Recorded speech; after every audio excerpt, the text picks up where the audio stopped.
Moi et mon chum, ça fait presque 8 ans qu'on est ensemble. On se connaît depuis qu'on est jeune, là. C'était un ami à mon frère. Puis quand j'ai fait mon cours en éducation spécialisée, mon chum, lui, il travaillait déjà. Fait qu'il était tanné de rester en appartement. Fait qu'on a décidé d'acheter la maison ici, là. Ça coûtait la même chose qu'un appartement. Puis c'est ça, on a eu 2 enfants, Charlie puis Alice. Puis c'est aussi ça, mon histoire. Avoir une place pour jouer avec les enfants dehors dans la cour, que ça soit aménagé, puis peut-être aussi, elle parler aussi un peu, peut-être d'avoir une place pour relaxer. Vraiment hâte de voir, là. C'est sûr que ça peut pas être pire que c'est long, comme qu'on se dit. On va pouvoir en profiter. Maryse, je pense que la première question que je te demanderais, c'est est-ce qu'Élise voulait quelque chose en particulier? Bien, moi, la mission qu'on m'a donnée, premièrement, c'était créer de l'intimité sur le terrain. Par rapport aux deux côtés, par rapport aux voisins, mais aussi par rapport au fond du terrain. Bien, d'un, c'est un petit terrain, un petit espace.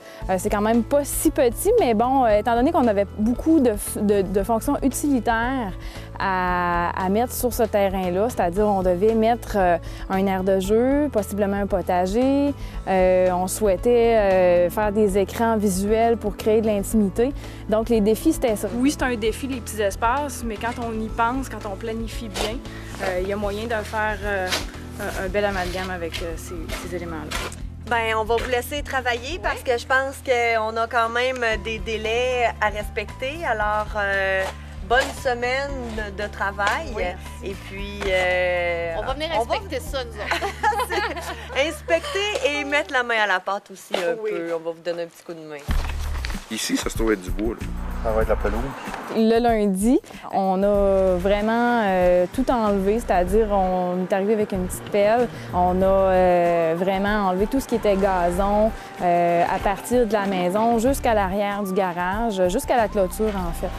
Donc, on a enlevé la terre. On n'a pas enlevé épais de terre parce que la terre sur place était quand même de bonne qualité, mais on a dû enlever toute la couenne. Et il y avait aussi, à certains endroits, des dénivelés comme en arrière du garage. C'était pas au niveau, donc là, on a enlevé plus de terre à ces endroits-là. J'ai aucune idée de tout qu'est-ce qui va se passer. J'espère que le garage va rester là. Dès le lundi après-midi, on a déjà placé les grosses pierres. Parce que plutôt que de créer un muret en bloc, comme on voit souvent sur les côtés pour tenir la pente et mettre des végétaux, cette option-là aurait été un peu trop frappante. On voulait vraiment faire oublier les parois du terrain. Donc, on est allé plutôt avec un enrochement naturel et une MX. Placer les roches, c'est un travail assez colossal. Il faut aussi regarder la roche de part et d'autre parce qu'une roche, mine de rien, il y a un côté qui est plus intéressant qu'un autre souvent. S'il y a de la mousse, on essaie de l'exposer. Donc, bon, c'est de penser à tout ça pour la placer judicieusement, mais aussi pour créer des espaces de plantation entre les roches. Il fallait penser à notre plantation qu'on allait déjà faire. Pour la journée de mardi, on a commencé à préparer la fondation de la terrasse, une fondation 0,3 avec un lit de pose en poussière de pierre. On a aussi nivelé l'arrière du garage. Donc, c'est vraiment ce qui est le plus long. Escaver, remettre de la bonne terre, refaire les fondations, c'est ce qui est le plus long. Si je me souviens bien, lundi et mardi, même un peu mercredi, c'était plutôt humide, là, très nuageux. C'était pas toujours facile là, pour l'équipe de travailler. Je me souviens, je suis allée en fin de journée, je pense que c'est mardi. Les gars avaient froid, les gars étaient gelés. C'est des conditions automnales. Il y a ça aussi comme défi. Parce que à l'automne, on n'a pas tout le même choix, que ce soit au niveau des végétaux, au niveau des matériaux. Et bien, veut pas, il a fallu fouiller un peu plus là, parce qu'on n'a pas la même disponibilité des matériaux. Je pense que les sonotubes ont été placés mardi et c'est quand même assez important comme travail parce que c'est creux, ça demande quand même pas mal d'excavation. Donc, c'est super important pour la solidité du treillis. Le treillis, ça a été pour moi la façon la plus efficace. Du point de vue du budget, c'est un bon moyen de créer un écran visuel sans que ça coûte trop cher aussi.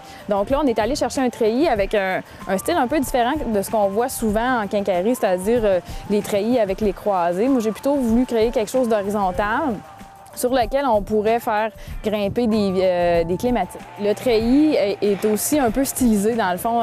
Il est par étage, donc ça apportait, si on veut, une belle touche là, de raffinement à l'aménagement. On a préparé le jardin potager avec les morceaux de bois, les 6 par 6 en bois.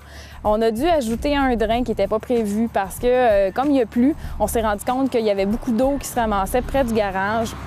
Donc, on a ajouté un drain perforé pour ramasser l'eau qu'on a amené dans une plate-bande. Donc, les végétaux vont bénéficier d'un apport d'eau, puis il n'y aura pas d'accumulation d'eau le long du garage qui est meilleur pour le revêtement là, du garage, tout simplement. Donc, il y a aussi le mercredi, on a fini les fondations. Élise, c'est une de mes bonnes amies. On a fait notre cégep ensemble, puis depuis ce temps-là, c'est ça, on se voit régulièrement. Puis, dans nos journées de congé, on prend un petit café, puis on joue avec les filles. C'est le fun quand il nous arrive quelque chose de bien en vie, puis elle s'occupe bien de ses petites filles, puis quand elle est avec eux autres, elle profite au maximum du temps qu'elle a avec ses filles pour s'amuser puis leur donner de son temps. Fait que je pense que ça va juste donner un petit coup de pouce pour qu'elle profite encore plus du temps qu'elle a avec ses filles, autant qu'avec son copain ou ses amis pour relaxer. Une amie qui est très expressive, qui va être là pour nous autres quand on a besoin, puis c'est une amie qui est très... Elle compatit beaucoup avec ce qu'on vit, elle nous comprend beaucoup, fait que quand on a besoin de parler, elle est là, puis elle nous écoute. C'est une bonne amie.